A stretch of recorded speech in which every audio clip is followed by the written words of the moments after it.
So rim, lam rim, rim means stages or steps.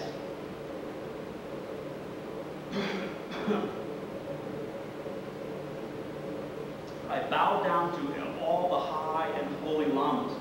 Why did he start out the text with this? Because a proper relationship with a Buddhist teacher is a doorway to enlightenment. The first Dalai Lama, one of the Dalai Lamas made the statement that it is impossible to achieve enlightenment without a teacher. And there are these, in Buddhist thought, there's Pratyeka Buddhism, self-made Buddhism. These are people who have had countless teachers in the past life, like Lord Buddha spoke about in the Diamond Sutra. When he's talking to Subhuti, he says, these bodhisattvas aren't going to do in Tsongkhapa over just one Buddha. They don't do their practices over one Buddha. They do their glory many thousands. Like Subhuti was worried about whether the Dharma teachings were going to degenerate and whether there would be Buddhas around. But Lord Buddha said, you don't understand, it's not just me. I'm one of many countless Buddhas. And if you are even hear the Dharma teaching, or even if you find a connection with the Dharma, you have studied with countless teachers to get here. I had a big problem with this when I heard that, you know, Buddhahood or omniscience or enlightenment was impossible without a teacher. Because I want to go it alone. I'm a rugged individualist. I'm an American. I want to just read the book. I want to ride off in the sunset like Clint Eastwood or John Wayne or, you know, I guess even Russell Crowe in Gladiator. You know, I'm that guy. You know, I don't want to take, even he listened to some, had to follow some teachers. But,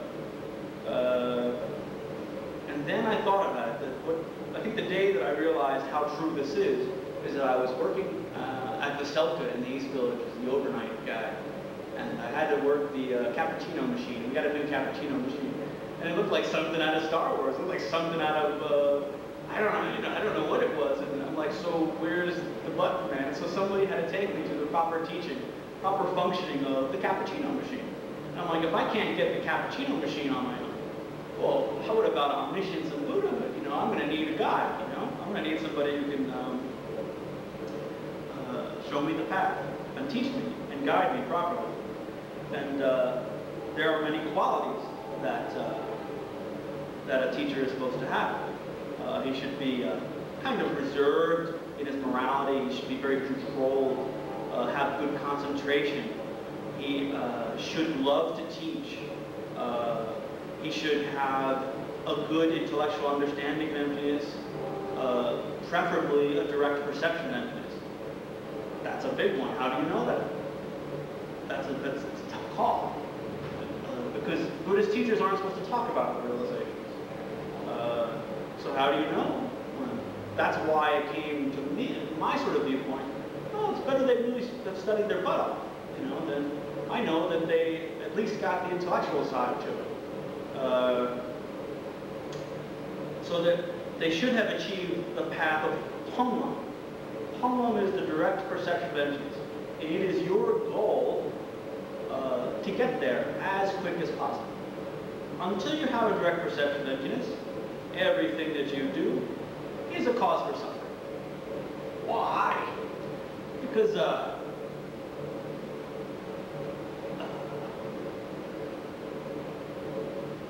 this reality that we're currently in, the samsara, stinks. The proof of that is that you're in a world where your mind and your body have to fall apart, and you have to watch everybody else. Everybody else's minds and bodies fall apart. We're all suffer and die. Just to get into what they call the stream mentor, to where the point where you can see this fundamental ignorance. Emptiness crushes that in deep meditation. A direct perception of emptiness, or the lack of inherent existence, destroys that ignorance while you're in meditation. Then you come down out of it, and you see everything in that ignorant manner, but you will never forget the fact that the thusness, the thatness, the shunyata. And that realization that you have gives you the ability to collect pure karmas. and to destroy the mental afflictions which arise from the ignorant way you saw things. If I think Vince is an a-hole from his side, then I'm clearly going to treat him as my enemy. I don't see his subtle changing. I don't see his subtle impermanence. I don't see him the way he is. Hence, I collect impure causes which create future suffering. So, every good Buddhist should be on a track to having a direct perception of emptiness. And that emptiness is the same thing Theravada Buddhism has as emptiness, pretty much. That, well, no, the nirvanas are the same. The emptiness propounded intellectually is a little different. Like in a Mahayana path, if you have that kind of great desire to achieve enlightenment for the benefit of all beings, and you achieve emptiness, then you're on, like, you go through the Bodhisattva Bhumis, what they call it, Bodhisattva Bhumis. And it's mainly through those steps, eating away at those mental affliction obstacles, the seeds for those mental affliction obstacles, but then, peculiar to Mahayana Buddhism, at about the eighth level of the Bodhisattva Bhumis, you start to destroy the obstacles to omniscience. And then as you just get about to the 10th level Bhumi, I don't know if there's actual inherent levels there, but it's to try to give you an idea, you're destroying the seeds within your mental continuum to see things as self-existent, which just is an obstacle to omniscience. So, to have a direct perception of emptiness, you got to meditate.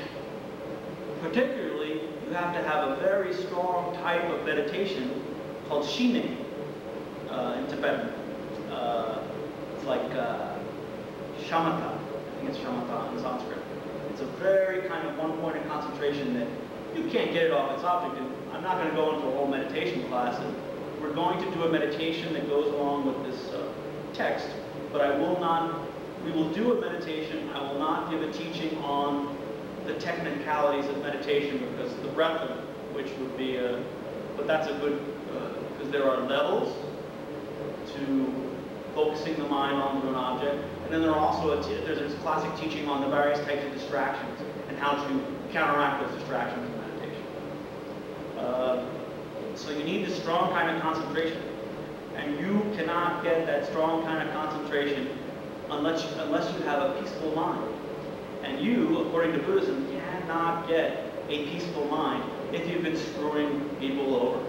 And if you've been screwing people over, you haven't been keeping your morality. So hence, it's proper to keep some type of morality.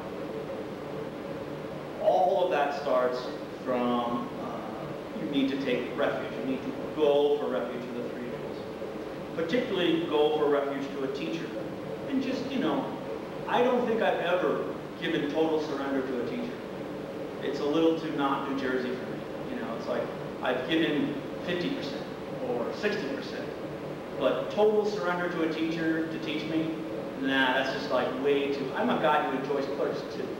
So it's hard for me to really, for some reason I can really love when Luke is with Yoda on a TV screen, but then in real life, I'm like, that's crazy, that's crazy. But I think it's very important. But in that relationship you build, the why I bow down to all high and low lamas, why the whole text starts out with mentioning lamas. Because you have to build up a very strong and proper relationship with the teacher.